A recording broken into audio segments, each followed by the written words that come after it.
Okay. It can be used for దేనికి store చేయటానికి.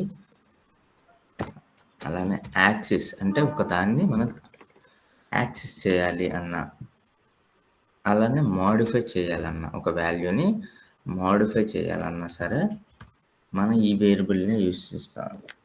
ఈ వేరియబుల్ని ఎలా డిక్లేర్ చేస్తారో కూడా నేను చెప్తాను మీకు. So it can be used for store, access and modify. Okay. ఇందులో మనకేంటంటే అలానే వాల్యూని డిక్లేర్ చేయాలన్నా, అసైన్ చేయాలన్నా సరే ఎలా అసైన్ చేస్తామనేది కూడా ఉంటుంది. సో అది కూడా నేను చెప్తా ఇప్పుడు. ఫర్ ఎగ్జాంపుల్ ఏంటంటే to declare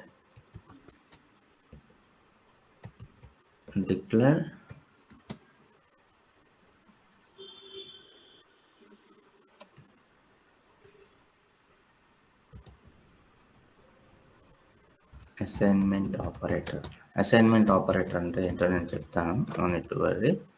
so assignment operator and assign value. So చెప్తా మీకు ఇవన్నీ ఏంటి అనేది మీకు కింద మీకు క్లియర్గా అర్థమవుతుంది. ఫస్ట్ ఏంటంటే మనం ఒక డేటా టైప్ అంటే మనకి మళ్ళీ వస్తుంది. డేటా టైప్ అంటే మనకి for example let const var అని ఉంటాయి మనకి. సో ఈ లెట్ అంటే డేటా టైపు. ఇది కాదు మనకి వేరియబుల్ అంటే దాని తర్వాత వస్తుందన్నమాట. సో ఇంతకుముందు నేను మీకు ఒకటి చూపించా. కోడ్లో మనం ఏం చేసాం, ఈ కాన్స్ట్ అంటే ఒక డేటా టైప్ అనమాట. లెట్ అన్న ఒక డేటా టైప్, వేర్ అన్న ఒక డేటా టైప్. సో దీని గురించి మనకి మళ్ళీ వస్తుంది కమింగ్ క్లాస్లో. సో ఈ పక్కన ఉంది చూసారా, ఈ నేమ్ ఏదైతే ఇక్కడ రాస్తామో దీన్నే మనం ఏమంటామంటే వేరియబుల్ నేమ్ అంటాం. సో ఈ వేరియబుల్ నేమ్ అనేది మనం ఏదైనా ఇవ్వచ్చు. సమ్ అని ఇవ్వచ్చు, యాడ్ అని ఇవ్వచ్చు, ఏదైనా. సో దాని తర్వాత ఒక ఈక్వల్ టు పెట్టి అసైన్ చేస్తాం. అసైన్ ఆపరేటర్ ద్వారా అసైన్ చేస్తాం. ఓకే. సో ఇప్పుడు నేను మీకు చూపిస్తాను. ఒక 2-3 ఎగ్జాంపుల్స్ మీకు చూపిస్తే మీకు తెలుస్తుంది. సో ఫస్ట్ ఏంటంటే మనం డిక్లేర్ చేద్దాం. సో లెట్ నేమ్ అని ఇస్తున్నా. నేమ్ అనేది ఇక్కడ ఏంటి, ఇది variable name. Okay. This is called variable. ఇప్పుడు దాకా మనం చెప్పుకున్న వేరియబుల్ అంటే ఇది.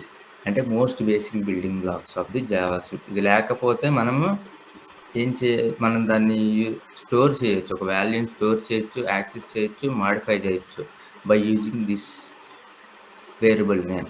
ఈ నేమ్ అనేది ఏదైనా అవ్వచ్చు. ఐదర్ యాడ్, సమ్, సబ్స్ట్రాక్షన్, మీరు ఏ నేమ్ అన్నా ఇవ్వచ్చు. It could be anything. Okay. ఇది అసైన్మెంట్ ఆపరేటర్కి ఎలా డిక్లేర్ చేస్తామంటే నేను నెక్స్ట్ చెప్తా. ఇప్పుడు ఫస్ట్ ఒకటి తీసుకున్నా, లెట్ అని చెప్పి నేమ్ అని తీసుకున్నా. నేను దీనికి ఏమి ఇవ్వలేదు, వాల్యూ అనేది ఇవ్వలేదు. బట్ కన్సోల్ లాగ్ చేస్తా. కన్సోల్ లాగ్ చేయడం వల్ల ఏంటి, మనకి ఇంతకుముందు యాడ్ని కన్సోల్ లాగ్ చేశాం కదా. ఎందుకు, to display in the console ట్యాబ్లో. ఇక్కడ నేను కన్సోల్ డాట్ లాగ్. సో ఈ నేమ్ ఏదైతే ఉందో దాన్ని మనం డిస్ప్లే చేద్దాం. ఇక్కడ మనం అది ఇక్కడ చూడండి, ఆల్రెడీ ఒక స్ట్రైక్ మార్క్ అయి వచ్చింది. సో దీనివల్ల చూద్దాం మనం ఏంటంటే మన వెబ్సైట్లో చూస్తే మీకు ఇంకా క్లియర్గా అర్థమవుతుంది. లైవ్ చేస్తాను నేను. ఇన్స్పెక్ట్. ఇక్కడ చూడండి ఏమని వచ్చింది, అన్డిఫైన్డ్ అని వచ్చింది. ఇక్కడ నేమ్ అని ఒకటి తీసుకుంటా, మీకు తెలియకపోతే దేనికి అన్డిఫైన్డ్ వస్తుంది అనేది. సో ఇలా మనం నేమ్ వేరియబుల్ నేమ్ అని ఇస్తున్నా. Variable name save.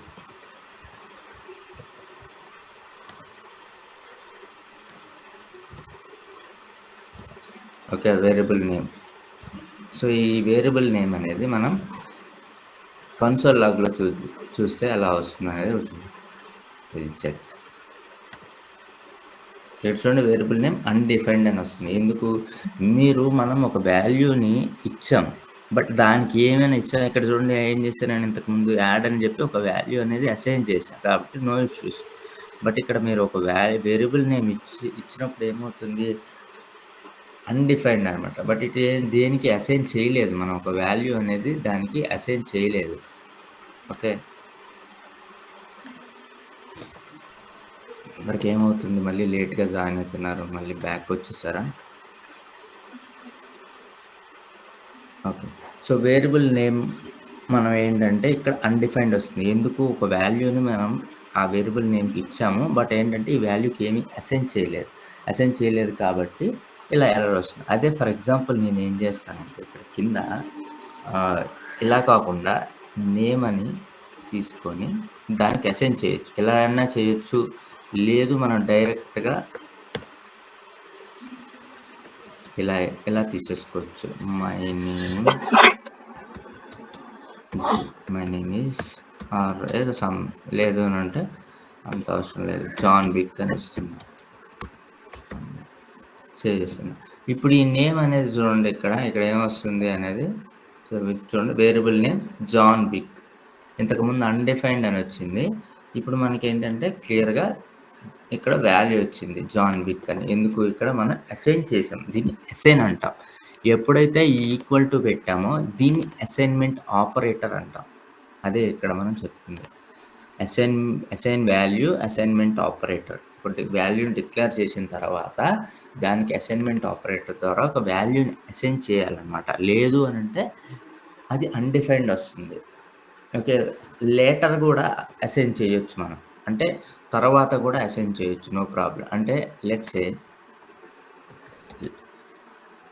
అసైన్‌మెంట్ ఏంటంటే తర్వాత ఎలా ఇప్పుడు ఫర్ ఎగ్జాంపుల్ ఆహ్, ఏం చేస్తానంటే డేటా అని ఒకటి వేరియబుల్ నేమ్ తీసుకున్నా. సో, నార్మల్‌గా ఇంతకుముందు మీరు ఆల్రెడీ ఒకటి తీసేసుకున్నారు.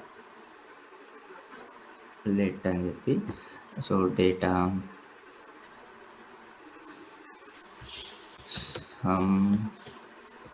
ఇన్ఫో అని ఒకటి ఇస్తున్నా నేను. సో, నెక్స్ట్ ఏంటంటే ఒక అడ్రస్ ఇస్తున్నా. అడ్రస్ అని ఒకటి ఇస్తున్నా. అడ్రస్ కామా స్టేట్ అంటే మీకు టూ టైప్స్ చెప్తాను. మీరు జాగ్రత్తగా వినండి. ఫస్ట్‌ది అసైన్‌మెంట్ ఎలా ఉన్నది కదా! ఇది అసైన్‌మెంట్ చేసింది.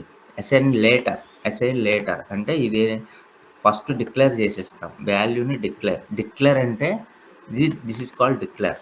అసైన్‌మెంట్ అంటే ఒక అసైన్‌మెంట్ ఆపరేటర్‌తో మీరు కన్‌ఫ్యూజ్ అవ్వద్దు ఇక్కడ. డిక్లరేషన్ అంటే ఇది వేరియబుల్ నేమ్‌ని డిక్లరేషన్ ఇవ్వటం. ఇలా సింపుల్‌గా ఇప్పుడు నేను చూసే ఇది డిక్లరేషన్. అసైన్‌మెంట్ అంటే అసైన్‌మెంట్ ఆపరేటర్ ద్వారా ఈక్వల్ టు పెట్టి ఒక వాల్యూని కొటేషన్స్ ఇలా ఇప్పుడు ఇవి కూడా డేటా టైప్స్‌లోకొస్తాయి. నేను చెప్తా ఈ కొటేషన్స్ అంటే ఏంటి. ప్రెజెంట్ మన ఫోకస్ అంతా ఎక్కడ ఉండాలంటే ఈ వేరియబుల్ నేమ్‌ని ఎలా మనం యూజ్ చేస్తున్నాం. ఈట్లి గురించి కూడా ఈ డేటా టైప్స్ గురించి కూడా తర్వాత వస్తాయి. Okay. No need to worry వీట్లి గురించి కూడా మీరు. సో, లెట్ అడ్రస్ అని ఇస్తున్నా.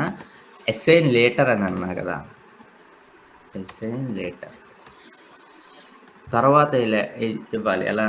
సమ్ అడ్రస్ ఈక్వల్ టు మీరు నేమ్ కరెక్ట్‌గా ఇవ్వాలి. ఇక్కడ నేను తప్పిచ్చాను కాబట్టి ఇలా వస్తుంది. అడ్రస్ ఈక్వల్ టు హెచ్‌వైడీ అని ఇస్తున్నాను జస్ట్ అట్లా. ఇప్పుడు చూడండి ఇప్పుడు కన్సోల్ లాగ్ చేసి చూస్తే ఎందుకు కన్సోల్ లాగ్ అంటే ఇంతే. ప్రతి వాల్యూని మనం ఇచ్చింది అసైన్ అవుతుందా లేదా అనేది మనకు కావాలి.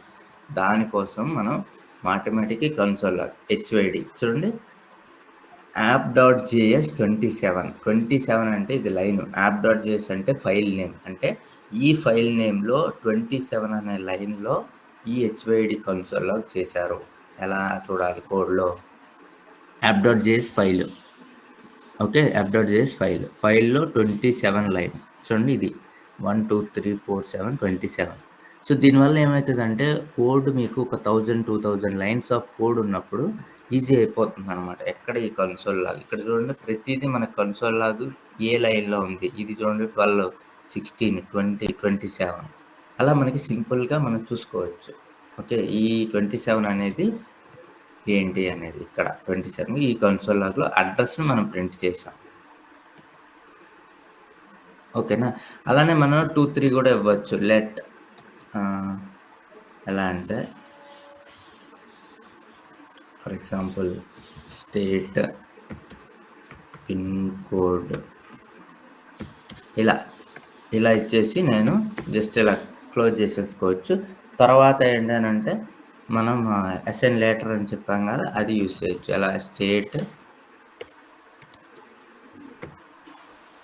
సో టీఎస్ అని ఇస్తున్నా అండ్ దెన్ పిన్ కోడ్ పైన ఏదైతే నేమ్ ఇస్తున్నామో సేమ్ నేమ్ యూజ్ చేయాలి. డిఫరెంట్ నేమ్ యూజ్ చేస్తే మనకి ఎర్రర్ త్రో చేస్తుంది. ఇప్పుడు చూడండి, నేను ఫర్ ఎగ్జాంపుల్ ఇలా ఇస్తున్నా. ఇక్కడ చూడండి, could not find names STTE did you mean state అని అడుగుతుంది. అవును అని చెప్పి మనం ఇది కాపీ పేస్ట్ చేసుకొని జాగ్రత్తగా ఇవి ఇవ్వాలి, లేదంటే ఎర్రర్ త్రో చేస్తాయి అన్నమాట. లేదు అని అన్‌డిఫైన్డ్ వాల్యూ వచ్చేస్తుంది. మీరు కన్సోల్‌లోకి చేసినప్పుడు అన్‌డిఫైన్డ్ వాల్యూ వస్తుంది. ఇప్పుడు నేను ఇచ్చేది స్ట్రింగ్ వాల్యూ. స్ట్రింగ్ అంటే కొటేషన్స్‌లో ఉంటది. అదే నంబర్ వాల్యూ ఇక్కడ చూడండి. నంబర్ ఏం చేశాను నేను, నంబర్ అనేది ఎప్పుడు మనం ఇలా డైరెక్ట్‌గా ఇచ్చేస్తాం. అదే స్ట్రింగ్ అంటే ఒక నేమ్ గాని, ఒక ప్లేస్ గాని, ఏదైనా వాల్యూ స్ట్రింగ్ నేమ్స్ అనేవి ఇట్లా కొటేషన్స్, ఇలా సింగిల్ కొటేషన్ ఆర్ డబుల్ కొటేషన్స్‌లో ఇస్తాం. ఓకే. ఇప్పుడు నేనేం చేస్తానంటే 5,00,000 ఇట్లా ఒక పిన్ కోడ్‌ని ఇచ్చేసాను. కన్సోల్ లాగ్ చేసుకోవచ్చు మనం. కన్సోల్‌లో స్టేట్ కామా పిన్ అని ఇలా ఇచ్చేస్తున్నాను నేను. సో దానికోసం మనం రెండిటిని మనం డిస్ప్లే చేయాలి. కాబట్టి ఫస్ట్ స్టేట్‌ని డిస్ప్లే చేస్తున్నా నేను. కామా ఇలా కూడా మనం డిస్ప్లే చేయొచ్చు ఇన్ కన్సోల్. ఓకే. చూద్దాం, మనం వెళ్ళి చెక్ చేద్దాం. చూడండి, స్టేట్ పిన్ టీఎస్ 5,80,000 ఇలా రెండు. ఓకేనా, స్టేట్ అండ్ పిన్ కోడ్. క్లియరా? అందరికి అర్థమైందా? ఈ వేరియబుల్ అనేది చాలా ఇంపార్టెంట్. ఎందుకంటే ఈ వేరియబుల్ నేమ్ అనేది, ఇంకొకటి ఏంటంటే ఈ వేరియబుల్ నేమ్ అనేది ఎప్పుడు సరే మీరు ఎలా డిక్లేర్ చేయాలి అంటే ఐదర్ క్యామెల్ కేస్‌లో ఇవ్వాలి, లేదా ఇలా ఇవ్వాలి. క్యామెల్ కేస్ అంటే మీకు ఆల్రెడీ చెప్పాను. సో క్యామెల్‌లా ఉండాలి. ఒక వర్డ్ లెటర్ ఇచ్చేటప్పుడు ఇది సింగిల్ లైన్ కాబట్టి ఓకే. ఇప్పుడేంటంటే నేను ఫర్ ఎగ్జాంపుల్ హ్మ్. ఫుల్ నేమ్ అని ఉంది. నేమ్ ఉంది, ఫుల్ నేమ్ అని ఉంది. ఫుల్ నేమ్ అంటే ఏంటి? ఎలా ఇస్తాం? లెట్ ఎఫ్‌యుఎల్‌ఎల్ అని ఇచ్చి నేమ్ ఇలా క్యామెల్ కేస్ ఇలా యూజ్ చేయాలి. ఫుల్ నేమ్ అనేది ఇలా క్యామెల్ కేస్ యూజ్ చేయాలి. ఓకే. అలానే మనకేంటంటే కొన్ని రూల్స్ ఉన్నాయి. నేను మొత్తం మళ్ళీ అయి ఇప్పుడు ఎక్స్‌ప్లెయిన్ చేస్తా. ఇంతవరకు క్లియర్ అయ్యింది కదా అందరికి. సో నెక్స్ట్ వన్ వచ్చేసరికి నేమింగ్ రూల్స్. ఇవన్నీ ఒక ఎగ్జాంపుల్స్.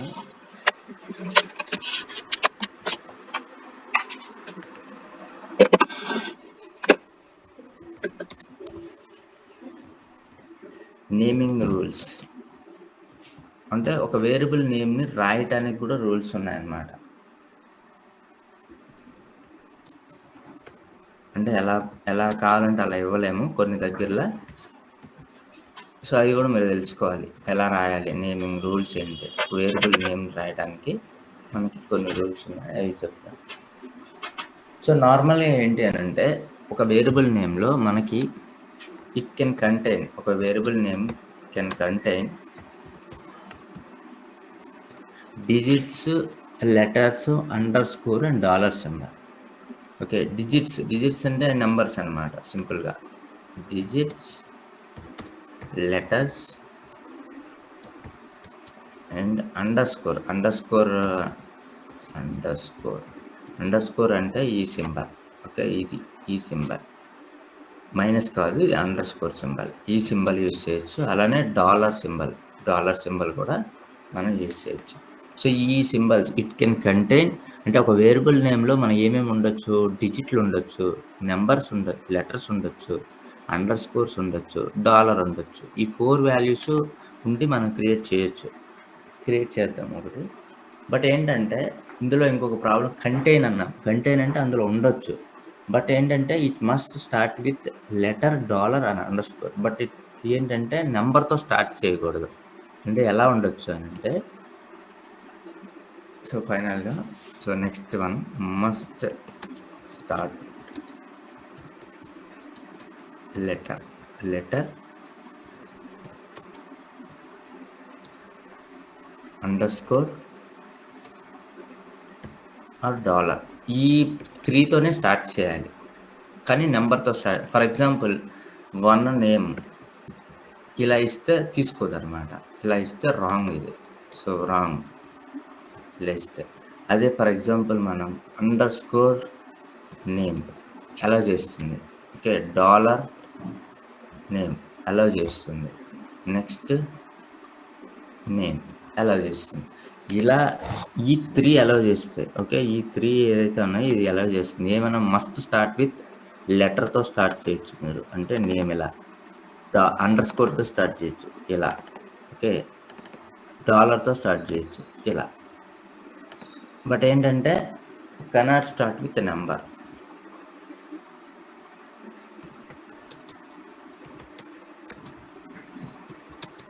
నంబర్‌తో మనం స్టార్ట్ చేయకూడదు. సో, నంబర్‌తో స్టార్ట్ చేస్తే రాంగ్ అనమాట. అది. ఓకే. అండ్ అలానే ఇంకోటేంటంటే నో కీవర్డ్స్ అనమాట. No keywords. కీవర్డ్స్ అంటే ఎగ్జాంపుల్ నేను ఇంతకు ముందు చెప్పా. కీవర్డ్‌లు అంటే ఏంటంటే లెట్, వేర్, కాన్స్ట్ వీటిని కీవర్డ్ అంట. వీటిలతో మనం రాయకూడదు వేరియబుల్ నేమ్. అంటే ఇప్పుడు నేను ఒకటి డిక్లేర్ చేసేటప్పుడు ఎలా డిక్లేర్ చేస్తాం? లెట్ అని చేయకూడదు కదా! లెట్ కాన్స్ట్ అని చేయకూడదు. ఎందుకు? ఇవి ఆల్రెడీ ఒక variable names. Okay. Variable names. So, వీటితో స్టార్ట్ చేయకూడదు. ఇలా రాయకూడదు. లెట్ కాన్స్ట్ అని రాసేసి ఈక్వల్ టు అని చెప్పి ఒక నేమ్ అని ఇలా రాయకూడదు. సో, దిస్ ఈజ్ రాంగ్ అనమాట యాక్చువల్లీ. రాంగ్ అప్రోచ్ ఇది.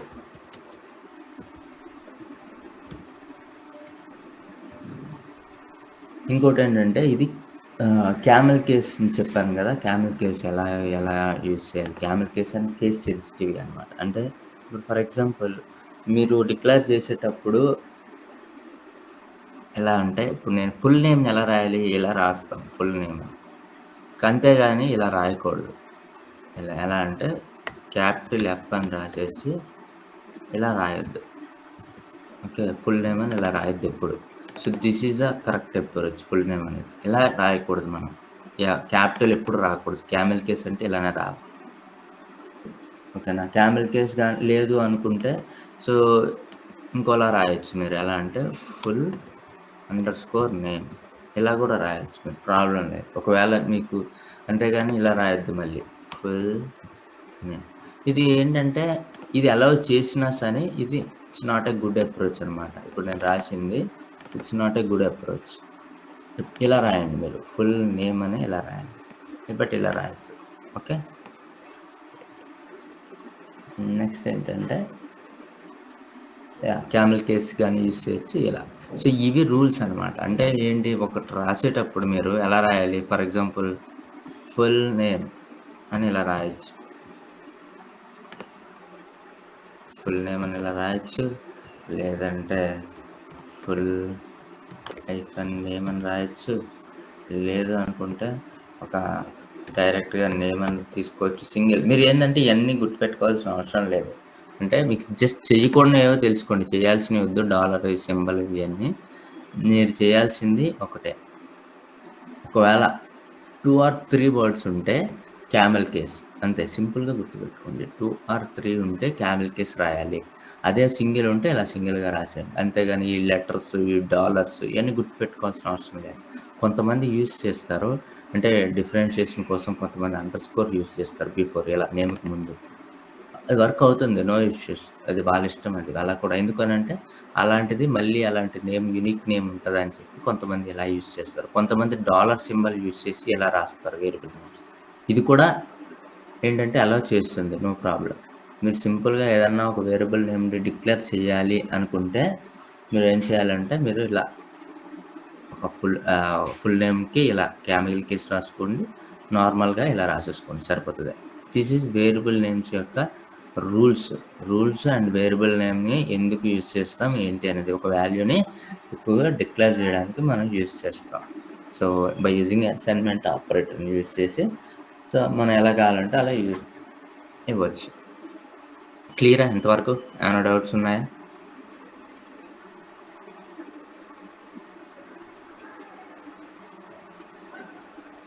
ఓకే. సో, ఇప్పుడేంటంటే ఇది కొన్ని ఇంటర్వ్యూ క్వెషన్స్‌లో అడుగుతారనమాట. వీట్లి గురించి వేరియబుల్ నేమ్స్ గురించి కూడా కొన్ని అడుగుతారు.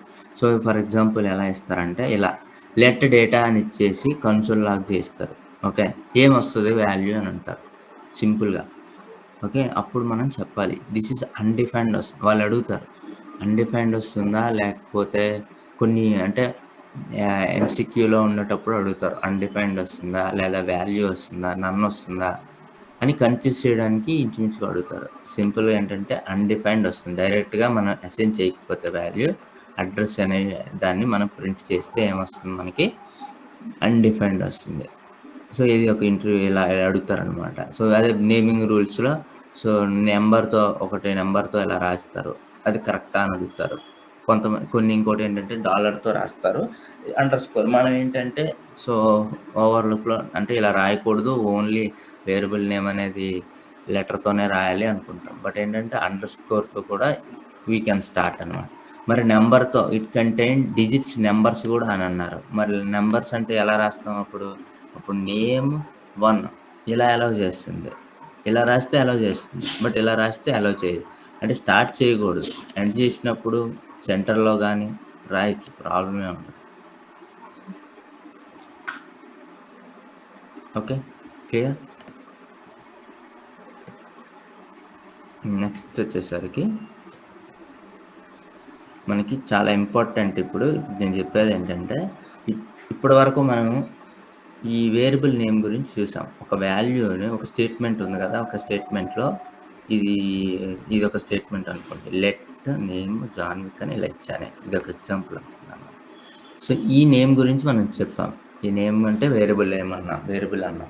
సో, దీని గురించి తెలియాలి కదా! ఇదేంటిది అనేది. సో, దీన్నే మనం కీవర్డ్ అంటాము. So, keyword or data type అంటాం. ఈ కీవర్డ్‌నేంటంటే మనం సో, ఎన్ని విధాలుగా మనం రాయొచ్చు. అసలు ఏమేమున్నాయి? సో, దీనివల్ల ప్రాబ్లమ్స్ ఏంటి? దీనివల్ల యూజ్ ఏంటి? అనేది ఇప్పుడు డిస్కస్ చేద్దాం. చాలా ఇంపార్టెంట్ ఇది. ఇది ప్రతిసారి ఒక వేరియబుల్ నేమ్‌ని డిక్లేర్ చేయాలి అంటే వితౌట్ థిస్ అండ్ థిస్ మనం ఏం చేయలేము. ఓకే. ఈ 2 లేకుండా మనం ఒక వాల్యూని అసైన్ చేయలేము, డిక్లేర్ చేయలేము. సో, కాబట్టి జాగ్రత్తగా అబ్జర్వ్ చేయండి. సో, ఫస్ట్ వన్ వచ్చేసరికి లెట్ నేను చెప్తా ఏమేమున్నాయనేది. లెట్ వేర్ కాన్స్ట్ అని ఒక 3 ఉన్నాయి. Let var and const. ఈ 3 అనమాట. ఈ 3 గురించి మనం డిస్కస్ చేస్తాం. ఈ 3 ఉంటాయి. ఇంతకన్నా ఎక్కువుండవు. ఒక నేమ్‌ని వేరియబుల్ నేమ్‌ని డిక్లేర్ చేయడానికి ముందు మనం లెట్ అనన్నా ఇవ్వాలి, వేర్ అనన్నా ఇవ్వాలి లేదా కాన్స్ట్ అనన్నా ఇవ్వాలి. ఇంకొక వేరే నేమ్స్ లేవు ఇక్కడ. ఇది స్టార్టింగ్ ఉంది గదా! ఈ లెట్, వేర్ అనేది ఇక్కడ. ఈ 3నే యూజ్ చేయాలి. వేరే మీరు రాంగ్ ఇచ్చినా అలౌ చేయదు. ఏమిచ్చినా అలౌ చేయదు. ఓకే. ఈ 3ని అసలు ఈ 3 ఎందుకున్నాయి? ఈ 3కి డిఫరెన్సెస్ ఏంటి? ఈ 3 వల్ల యూజెస్ ఏంటి? అనేది ఒక్కొక్కటి చూద్దాం. ఫస్ట్ మనకి వేర్. వేర్ అనేది ఏంటంటే మనకి సో 2015 వరకు మనకి వేర్ అనేది బాగా popular. Okay. After 2015 ES6 features అనేవి వచ్చినాయన్నమాట. అంటే ఇదొక వెర్షన్ అనమాట. ES6. ES అంటే ఏంటంటే ఎక్మాస్క్రిప్ట్ అంటాం. ES6 features. Okay.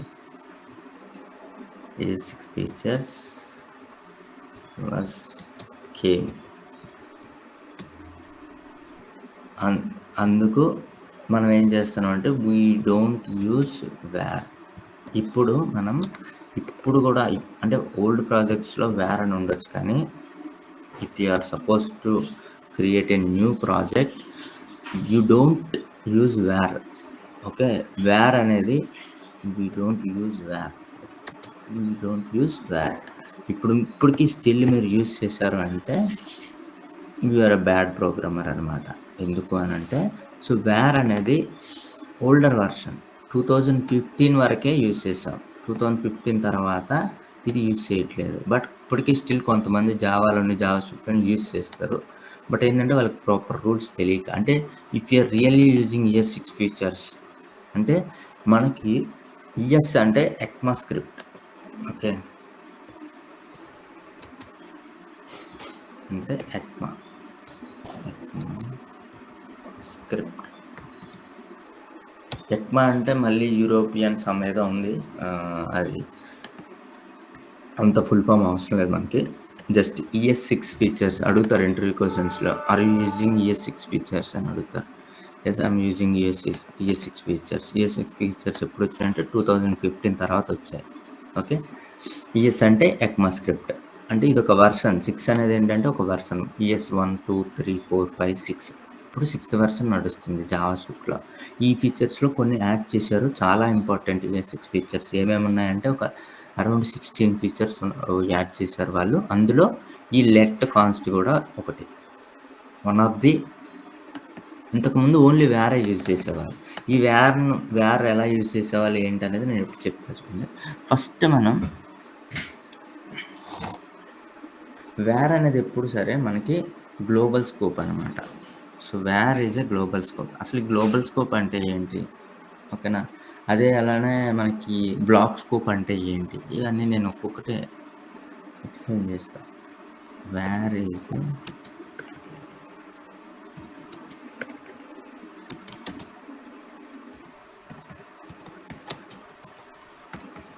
Global scope. అసలు గ్లోబల్ స్కోప్ అంటే ఏంటంటే ఫస్ట్ మనం ఫర్ ఎగ్జాంపుల్ నేను వేర్ అని ఇచ్చి సమ్ డేటా అని ఇస్తా. సమ్ డేటా అని ఇచ్చేసి నేమ్ లేదా ఏదో ఒకటి. డేటా ఆల్రెడీ ఉంది కదా మనకి. నేమే ఇద్దాం. Full name or first name అని ఇద్దాం సింపుల్‌గా.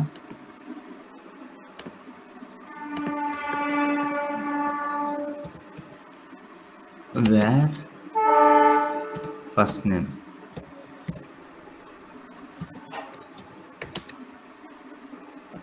నేమ్ అని ఇచ్చి విక్ అని ఇస్తున్నా నేను. ఓకే. ఇప్పుడు నేను దీన్ని మళ్ళీ ఇస్తా నేమ్. అంటే చేంజ్ చేద్దాం అనుకుంటున్నా. డేటా కాదు ఇది ఫస్ట్ నేమ్ కదా. ఫస్ట్ నేమ్ అని చెప్పి సో ఈ ఫస్ట్ నేమ్‌కి మళ్ళీ ఒక వాల్యూని అసైన్ చేస్తా. New value. ఓకే. ఏమని అసైన్ చేద్దాం? For example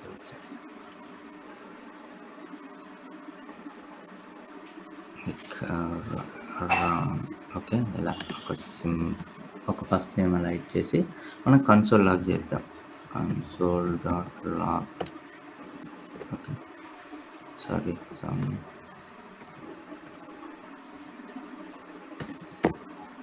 console.log first name. చూడండి. ఇప్పుడు నేను నార్మల్‌గా ఫస్ట్ నేమ్ అని ఏం అసైన్ చేశాను ఇక్కడ విక్ ఇచ్చా. బట్ ఇక్కడ ఫస్ట్ నేమ్ మళ్ళీ ఏమొచ్చింది రామ్.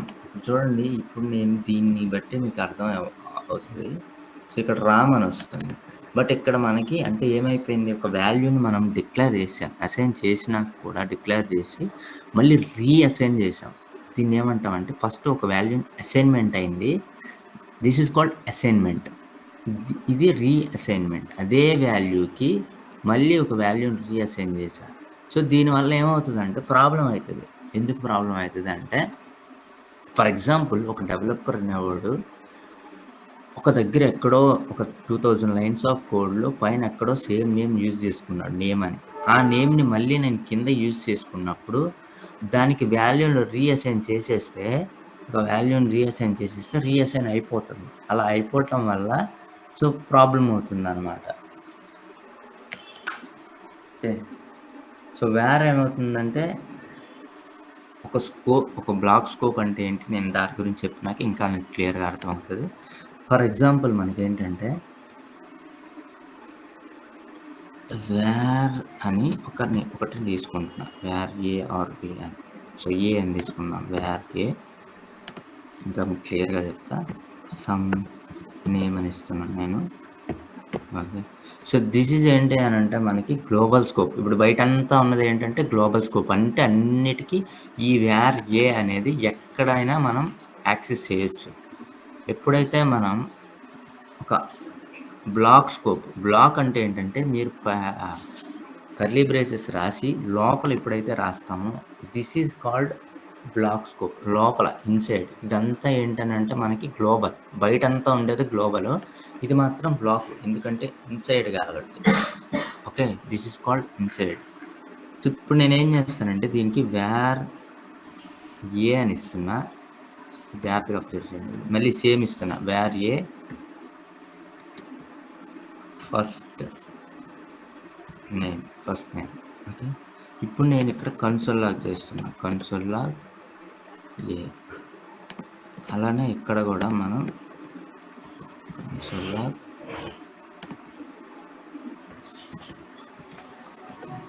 ఏ. జాగ్రత్తగా అబ్జర్వ్ చేయండి. ఇక్కడ ఏమైంది, ఫస్ట్ వేర్ ఏకి నేమ్ ఇచ్చాము, ఇక్కడ వేర్ ఏకి నేమ్ ఇచ్చాము, ఇక్కడ ఇన్సైడ్ కన్సోల్ లాగ్ చేసాము. Block scope and functional scope రెండు అసైన్ చేస్తాం. ఇక ఇప్పుడు మనం చూడండి ఇక్కడ ఏమవుతుంది, ఇక్కడ ఏమైంది, ఫస్ట్ నేమ్ రెండింటికి ఫస్ట్ నేమ్ వచ్చేసింది. సో ఇది ఏంటంటే ఏమైపోతుందంటే ఇది ఒక పెద్ద బ్లండర్ అయిపోతుంది అనమాట డెవలపర్స్ అందరికీ. ఇలా ఎప్పుడైతే మనం ఒక నేమ్ ఇచ్చినాం, ఫంక్షనల్ అంటే గ్లోబల్ స్కోప్లో ఇచ్చేటప్పుడు గ్లోబల్గానే ఇవ్వాలి వాల్యూ. ఓకే. అలానే మనకి అంటే దీనికి సంబంధం ఉండకూడదు ఎప్పుడైనా సరే. అందుకనే ఈ వేర్ అనేది యూజ్ చేయట్లేదు ఇప్పుడు మీరు. వేర్ వల్ల చాలా ప్రాబ్లమ్స్ వచ్చాయన్నమాట. ఒకప్పుడులో ఏంటంటే అలానే యూజ్ చేసేవాళ్ళు. ఎందుకు ఆ రూల్స్ జావా స్క్రిప్ట్ అనేది 1 డేలో డిజైన్ చేశారు తెలుసా మీకు? జావా స్క్రిప్ట్ మొత్తాన్ని కలిపి ఒక డెవలపరు వితిన్ ఏ డేలోనే డిజైన్ చేశాడు. సో అంత స్పీడ్గా చేశాడు అనమాట. వితిన్ ఏ డే 24 అవర్స్లోనే ఆయన చేసేసి జస్ట్ సబ్మిట్ చేశాడు. దాన్నే స్టిల్ యూజ్ చేస్తున్నాం. ఏంటంటే వర్షన్స్ ఇలా మార్చుకుంటా వర్షన్స్ మార్చుకుంటా యూజ్ చేస్తున్నాం. అంత పాపులర్ అయిపోయింది. వితిన్ ఏ డేలోనే డిజైన్ చేసింది. ఓకే. సో ఇప్పుడు ఏంటి అనంటే మనం ఇదొక ప్రాబ్లం అనమాట. ఆ ప్రాబ్లమ్ని ఎప్పుడు రెక్టిఫై చేశారు, 2015 అంటిల్ 2015 వరకు ఇదే వేర్ అంటే వేరియబుల్ నేమ్ అనుకున్నారు వాళ్ళు. అట్లానే యూజ్ చేశారు. బట్ ఇప్పుడు ఏంటంటే ఇప్పుడు ఎవ్వరు యూజ్ చేయరు వేర్ అనేది. So right now no one is using. Okay. ఎందుకంటే చెప్పాను కదా, ఈ var can be updated and redeclared within scope ఆ స్కోప్లో అయినా బయట స్కోప్ అయినా సరే అప్డేట్ అయిపోతుంది. అలానే రీడిక్లేర్ అయిపోతుంది. చూడండి ఇక్కడ రీడిక్లేర్ అయిపోతుంది, మొత్తం చేంజ్ అయిపోతుంది. ఇలా ప్రాబ్లమ్స్ ఉన్నాయి.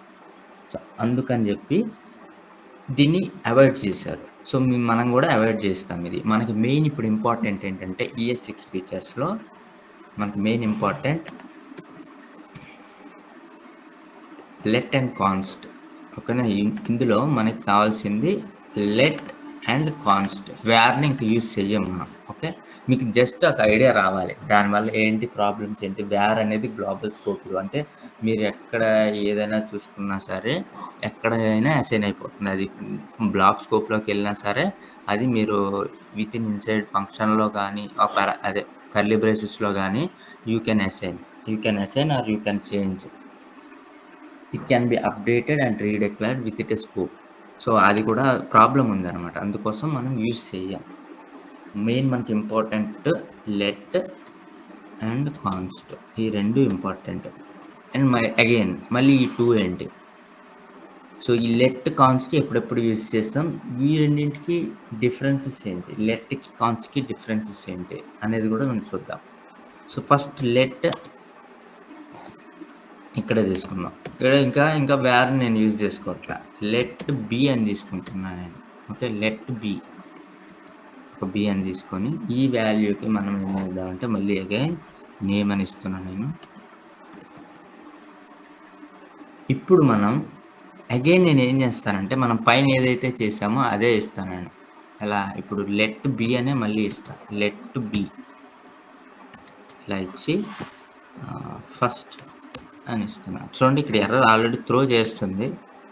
ఇక్కడ చూడండి నేను హోవర్ చేస్తే తెలుస్తుంది. Cannot redeclare block scoped variable. ఇది ఏంటంటే లెట్ అనేది బ్లాక్ స్కోప్, అలానే కాన్స్ కూడా బ్లాక్ స్కోప్. ఒకసారి మీరు అసైన్ చేస్తే ఇక్కడ అదే ఇది వేర్ అనుకోండి, ఇలా కాదు. వేర్ చూసారా, ఇప్పుడు మళ్ళీ నేను కావాలంటే ఇక్కడ var a equal to some data అని ఇచ్చేసేవచ్చు. ఇక్కడ మీకు ఎర్రర్ అయిన త్రో చేయట్లేదు. మీరు అబ్జర్వ్ చేస్తే ఎందుకు, ఇట్ విల్ అలౌ అంతే. సో అందుకే మనం ఇది యూజ్ చేయం. ఇక్కడ చూడండి లెట్ బి అనేది ఎందుకు యూజ్ చేయకూడదు అని అంటే, ఇప్పుడు నేను ఒక వేరియబుల్ నేమ్ అనుకున్నా, ఒక వేరియబుల్ నేమ్ సమ్ డేటా అలా నేను ఆల్రెడీ ఒక నేమ్ ఫిక్స్ అయిపోయినా. ఒక నేమ్ ఫిక్స్ అయిపోయా. మళ్ళీ అదే నేమ్ ఇంకొకటి నేను ఇవ్వాలి అనుకున్నప్పుడు నేను మర్చిపోయా. ఇక్కడెక్కడో నేనేం చేశానంటే, ఫర్ ఎగ్జాంపుల్ ఇక్కడ లెట్ నేమ్ అని ఇచ్చా. జాన్ విక్ అని ఇచ్చా. మళ్ళీ ఒక 2000 లైన్స్ ఆఫ్ కోడ్ తర్వాత నేను లెట్ నేమ్ అని మళ్ళీ ఇచ్చాననుకోండి. అప్పుడు ఇదిగోండి ఇక్కడ ఎర్రర్ త్రో చేస్తుంది చూసారా? Cannot redeclare. ఇక్కడ నేను వేరే నేమ్ ఇవ్వకూడదు. అప్పుడు నేమ్ 1, నేమ్ 2 అలా ఇచ్చుకోవాలి. నేమ్ 2 అని ఇస్తే అప్పుడు వర్క్ అవుతుంది. ఓకే. నేమ్ 1 అని ఇస్తే వర్క్ అవుతది. బట్ నేమ్ అని ఇస్తే వర్క్ కాదు. ఎందుకు అనంటే కెనాట్ రీడిక్లేర్. మనం రీడిక్లేర్ చేస్తున్నాం. డిక్లరేషన్ అంటే ఏంటో తెలుసు కదా మీకు? దీన్ని డిక్లరేషన్ అంటాం. దీన్ని ఏమంటాం? అసైన్‌మెంట్ అంటాం. ఓకే. మీరు జాగ్రత్తగా కొంచెం ఆ వర్డ్స్‌ని ఏంటంటే గుర్తుపెట్టుకోండి. Cannot redeclare block scoped variable let అందుకే మనం కావాలి అనుకుంటే రీఅసైన్ చేయొచ్చు. Cannot redeclare but reassign. Reassign అంటే ఇలా రీఅసైన్ చేయొచ్చు. అంటే వాల్యూని మనం చేంజ్ చేస్తున్నాం. ఇప్పుడు నేను చూడండి కన్సోల్ లాగ్‌లో మనం బిని ప్రింట్ చేస్తే ఏమొస్తుంది? బిని ప్రింట్ చేస్తే చూడండి ఫస్ట్ అని వస్తది. మీరు అబ్జర్వ్ చేస్తే ఫస్ట్ అని వస్తది. అదే ఇక్కడ ప్రింట్ చేస్తే మీరు బిని నేమ్ అని వస్తది. ఓకేనా? రీడిక్లేర్ చేసిన తర్వాత ఫస్ట్ అని వస్తది. బిఫోర్ ఏమో నేమ్ అని వస్తది. చూడండి నేమ్ లైన్ నెంబర్ 55, 59. 55లో నేమ్ వస్తుంది. 59లో ఫస్ట్ అని వస్తుంది. క్లియరా అందరికి? అర్థమవుతుందా? కన్‌ఫ్యూజన్ ఏమైనా అవుతున్నారా?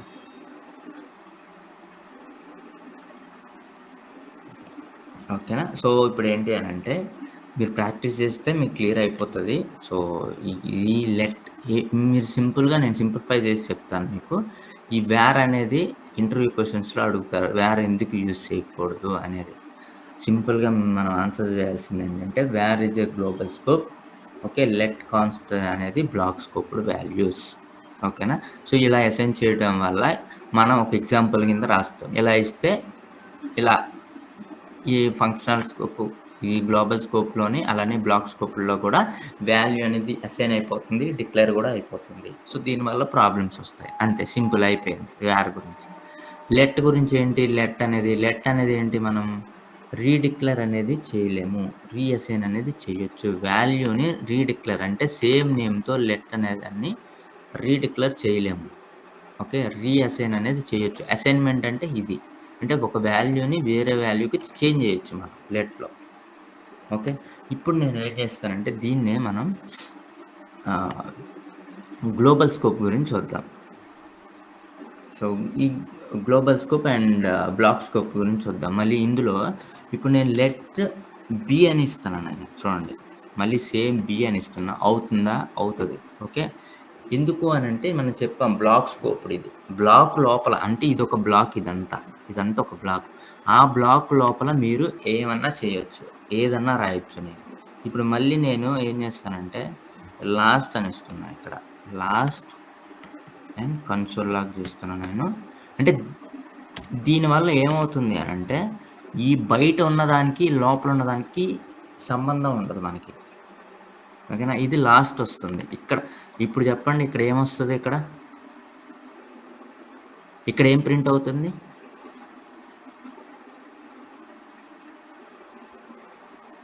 కాల్‌లో ఉన్నారా అందరూ? నేమ్. యాహ్! అవునే ఏమో ఒక్క నిమిషం.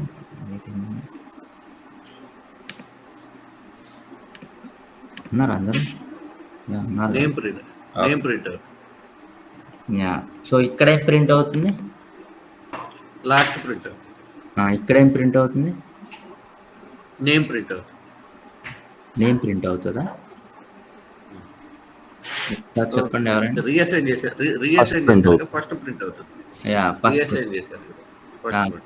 ఫస్ట్ ప్రింట్ అవుద్ది. ఇది జాగ్రత్తగా ఇట్లనే ఇస్తారు. ఒక పీస్ ఆఫ్ కోడ్ ఇంటర్వ్యూస్‌లో గాని ఎక్కడైనా సరే ఒక పీస్ ఆఫ్ కోడ్ ఇస్తారు. ఇచ్చి ఇక్కడేం ప్రింట్ అవుతుంది? ఇక్కడేం ప్రింట్ అవుతుంది? ఇక్కడేం ప్రింట్ అవుతుంది? అని అడుగుతారు. ఓకేనా? జాగ్రత్తగా చూడాలి. ఇక్కడ ఫస్ట్ మీరు ఎలా అబ్జర్వ్ చేయాలి? ఫస్ట్ ఏం యూజ్ చేస్తున్నాము? లెట్టా? వేరా? లెట్. ఓకే. లెట్‌కి మీకొచ్చేయాలి ఇక్కడ పిక్చర్. లెట్ అన్నప్పుడు మనం రీడిక్లేర్ చేయొచ్చు కానీ రీఅసైన్ చేయొచ్చు కానీ రీడిక్లేర్ చేయలేము. సో, ఇక్కడ అసైన్‌మెంట్ చేశారు అంటే ఇక్కడ మనకి నేమ్ ప్రింట్ అవుతది. ఒక్కోసారి ఇచ్చేస్తారు. ఇక్కడ లెట్ బి అని ఇచ్చేస్తారు. ఇట్లా. సో, అప్పుడు మీరేం చేయాలి? సో, ఇది రాంగ్ అని చెప్పేయాలి. ఇక్కడే చెప్పేయాలి మీరు. ఎందుకు యూ ఆర్ డూయింగ్ ఎ రీడిక్లరేషన్ చేస్తున్నారు. ఇలా చేయకూడదు. లెట్ ఎప్పుడు సరే రీఅసైన్‌మెంట్ చేయదు. రీడిక్లేర్ చేయదు. రీఅసైన్‌మెంట్ మాత్రమే చేస్తుంది. అలా మీకేంటంటే ఒక ఐడియా వచ్చేసేయాలి. ఓకేనా? నెక్స్ట్ వచ్చేసరికి ఇంతే. మనకింతే లెట్ గురించి. నెక్స్ట్ వన్ వచ్చేసరికి కాన్స్ట్. కాన్స్ట్ అనేదేంటంటే ఏమి చేయలేం మనం దీని ద్వారా. రీఅసైన్ చేయలేము, రీడిక్లేర్ చేయలేం. ఒకసారి వాల్యూ నువ్విచ్చావా ఇంగంతే. నువ్వు దాన్ని రీఅసైన్ చేయలేము, మనం రీడిక్లేర్ చేయలేము, ఏం చేయలేము ఇంక దాన్ని. సో, అది ఒక వాల్యూ నేమ్ ఫిక్స్ చేసామంటే ఇంకంతే అది. దాన్ని చేంజ్ చేయడానికి ఇంక చూడకూడదు. అందుకే కాన్స్టెంట్ అని పెట్టారదింక. అంటే ఇప్పుడు నేను ఫర్ ఎగ్జాంపుల్ ఏం చేస్తున్నానంటే లెట్ సి అని తీసుకుంటున్నా. ఒక్కసారి ఇలా నేమ్ అని ఇచ్చినాక మీరు దాన్ని రీఅసైన్ గాదు, రీడిక్లేర్ గాదు ఏం చేయలేం మనం దాన్నింక. అదంతే. ఫిక్సింగ్ ఆ నేమ్ ఇలానే యూజ్ చేసుకోవాలి మనం. ఒకవేళ మీకొద్దు అనుకుంటే ఇప్పుడు ఇంకొక నేమ్ ఇక్కడ మార్చుకోవాలే తప్ప గానీ మీరేమి చేంజ్ చేయలేరు. ఓకే. మీకొక సింపుల్ ఒక టేబుల్ చూపిస్తాను మీకు. మీకు ఈజీ అయితది. లెట్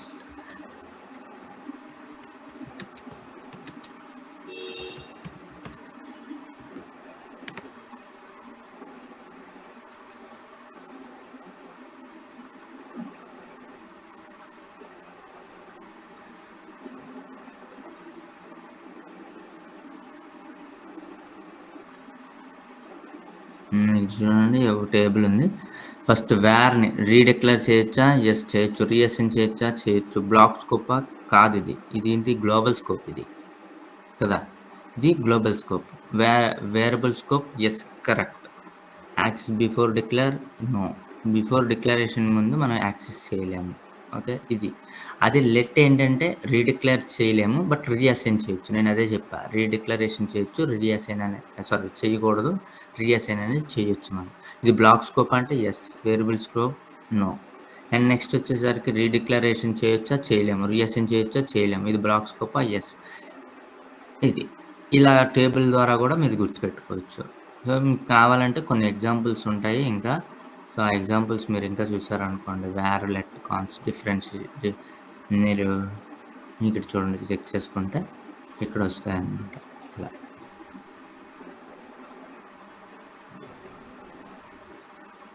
ఆ! దీనికన్నా మీరు డబ్ల్యూ3 స్కూల్స్ ఉంది గదా! ఈ డబ్ల్యూ3 స్కూల్స్ గురించి ఇందులో మీరు చెక్ చేసుకోవచ్చు. ఇదిగోండి ఇక్కడుంటుంది. లెట్ అనేది ES6 చూసారా నేను చెప్పిందదే. లెట్ కీవర్డ్ అనేది 2015లో చేశారు. Block scope and cannot redeclared. So, ఇలా అన్నీ. ఒకసారి చూసుకోండి. నేను ఈ కోడ్ కూడా ఇస్తా. ఈ 3 అనేదేంటంటే మనకి ఎక్కువగా మనం యూజ్ చేసేది కాన్స్ట్ యూజ్ చేస్తాం. ఇంకా లేదు అంటే లెట్ అప్పుడప్పుడు మనం యూజ్ చేస్తాం. ఓకేనా? That's it for today guys. ఏమైనా డౌట్స్ ఉన్నాయా టుడే క్లాస్‌లో? టుడే క్లాస్‌లో మనం ఏం చెప్పుకున్నాం అంటే వేరియబుల్స్ గురించి చెప్పుకున్నాం. Naming rules for variables. వేరియబుల్స్‌లో ఏమేమి నేమింగ్ కన్వెన్షన్స్ ఉన్నాయో అంటే ఈ రెండిట్లి గురించి మనం ఆల్మోస్ట్ చెప్పేసుకున్నాం. ఇప్పుడు ఫర్ ఎగ్జాంపుల్ ఇది ఒకటుందనుకోండి. ఈ వేరియబుల్ నేమ్ రూల్స్ ఏంటి? ఇది ఎందుకు రాయాలి? ఇదంతా చెప్పాం. జస్ట్ నెక్స్ట్ కీవర్డ్ గురించి చెప్పాం. లెట్, వేర్, కాన్స్ట్ గురించి. ఈ అసైన్‌మెంట్ ఆపరేటర్స్ ఈట్లి గురించి మనం రేపు డిస్కస్ చేద్దాం. ఈ తర్వాత వచ్చే వాల్యూస్ ఇయన్నీ. ఓకేనా? వీటిని డేటా టైప్స్ అంటాము. ఇవన్నీ రేపొస్తాయి మనకి. తర్వాతొచ్చే వాల్యూస్. అలా ఒక స్టేట్‌మెంట్‌ని కంప్లీట్ చేద్దాం మనం first. Okay. That's it for today guys. Thank you everyone. By.